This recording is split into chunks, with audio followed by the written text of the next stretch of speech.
आज का हमारा टॉपिक है difference between aerobic and anaerobic respiration. So first of all इसकी प्रॉपर्टीज़ हैं कि किस प्रॉपर्टीज़ के ऊपर इनको हम डिफ्रेंशिएट कर रहे हैं। तो प्रेजेंस ऑफ ऑक्सीजन, इसमें क्या होता है, क्या एरोबिक रेस्पिरेशन में हमने ऑक्सीजन को इस्तेमाल किया था?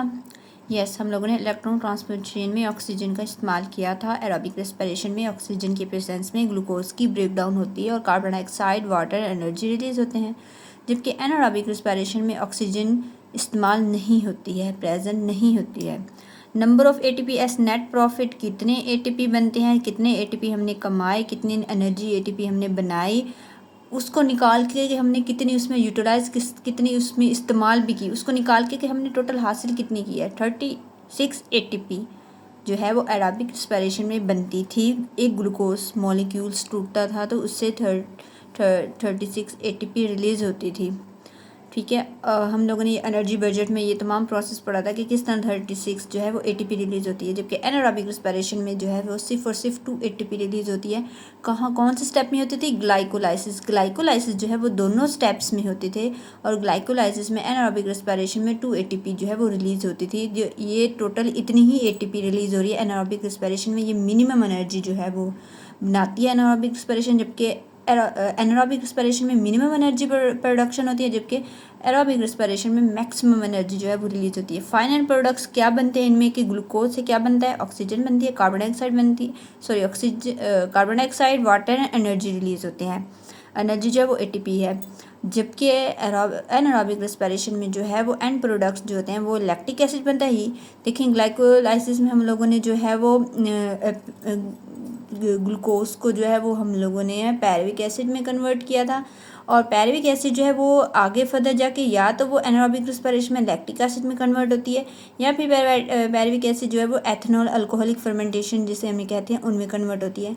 अगर लैक्टिक एसिड फर्मेंटेशन होती है, पैरविक एसिड लैक्टिक एसिड में ट्रांसफ़र होते हैं। अगर हमारे पास अल्कोहलिक फर्मेंटेशन होती है तो अल्कोहलिक फर्मेंटेशन में पैरविक एसिड जो है या एथनॉल और उसके साथ साथ कार्बन डाइऑक्साइड भी रिलीज होती है। तो ये एनारोबिक रेस्पिरेशन के एंड प्रोडक्ट्स हैं। अब साइट ऑफ ऑकरेंस है कि एरोबिक रेस्पिरेशन कहाँ होती है। Glycolysis, crabs cycle, electron transport chain, ये 3 स्टेप्स जो थे हम लोगों ने पढ़े थे एरोबिक रेस्पिरेशन में। अब ग्लाइकोलाइसिस जो है वो साइटोप्लाज्म में होती है।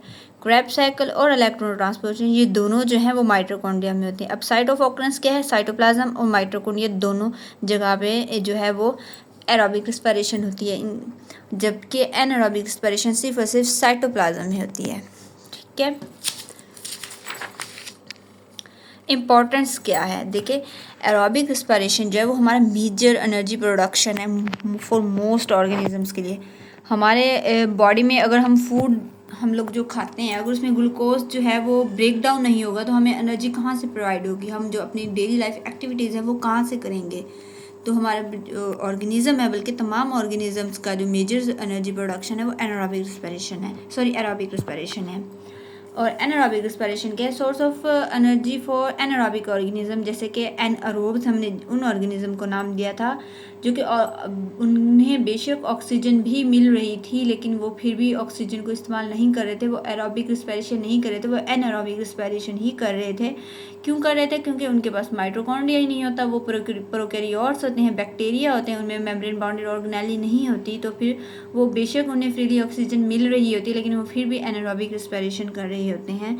उन ऑर्गेनिज्म को हमने एनएरोब्स का नाम दिया था। इसके अलावा क्या इंपॉर्टेंस है एनारोबिक रेस्पिरेशन की? Source of energy for aerobic organism in short supply of oxygen. देखिए ये एरोबिक रेस्पिरेशन, वो ऑर्गेनिज्म जिनमें एरोबिक रेस्पिरेशन होती है उनमें भी ना ये anaerobic respiration as a source of energy होता है कि जब हमें कंटिन्यूसली जो है वो एनर्जी की ज़रूरत होती है, एटीपी की ज़रूरत होती है, और अगर ऑक्सीजन की सप्लाई जो है वो शॉर्ट होती है तो फिर जल्दी जल्दी वो ऑर्गेनिज्म जो है वो कहते हैं कि छोड़ो ऑक्सीजन नहीं मिल रही तो हम एनारोबिक ही रेस्पिरेशन करते हैं, हमें जल्दी जल्दी ग्लूकोज की ब्रेकडाउन कराते हैं और वो जो एनर्जी, जितनी भी एनर्जी उससे मिलती है वो जो है हमारे मसल, स्केलेटल मसल तक पहुंचाते हैं और फिर वो जो है वहाँ पे हमें एनर्जी मिलती है। तो फिर ये उन एरोबिक ऑर्गेनिज्म के लिए भी एनारोबिक रेस्पिरेशन है वो सोर्स ऑफ एनर्जी है।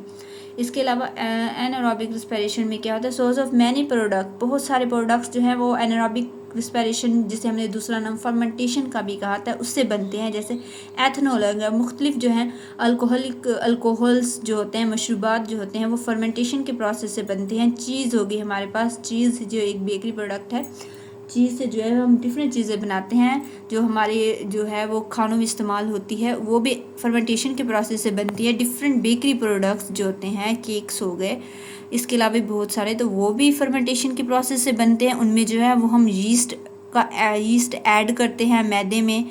इसके अलावा योगर्ट के मिल्क में भी बैक्टीरिया ऐड होता है, तो उससे योगर्ट बनती है। इसके अलावा डिफरेंट सॉसेस जो होते हैं वो भी फर्मेंटेशन के प्रोसेस से बनते हैं। और आर्टिफिशली प्रिपेयर फ्लेवर जो होता है, जो हमारे फूड को जो है वो एक फ्लेवर देते हैं, लेकिन वो आर्टिफिशली होता है, नेचुरल नहीं होता, लेकिन आइडेंटिकल बिल्कुल एक जैसा जो नेचुरल होता है उस फ्लेवर से मिलता है।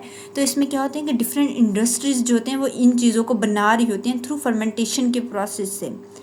ठीक है, हमें डिफरेंट सारे न्यू प्रोडक्ट्स मिल रहे होते हैं फर्मेंटेशन के प्रोसेस से। एनारोबिक रेस्पिरेशन के ज़रिए हम मुख्तलिफ सॉसेस बन रहे होते हैं जो कि हमारे फ्लेवर को, हमारे फूड के फ्लेवर को इन्हेंस कर रहे होते हैं। और जो होते हैं वो अगर मौसम में वो चीज़ हमें उसका अगर किसी फ्रूट का अगर मौसम में वो फ्लेवर हमें नहीं मिल रहा, तो फिर ये आर्टिफिशली प्रिपेयर करके हमें किसी भी वक्त ये जो है वो हमें मिल सकता है। तो ये डिफरेंट इंडस्ट्रीज़ जो होती हैं ना, इससे जो है वो अपने पैसे कमा रही होती है फर्मेंटेशन के प्रोसेस से। तो ये हमारा आज का टॉपिक था, difference between aerobic and anaerobic respiration.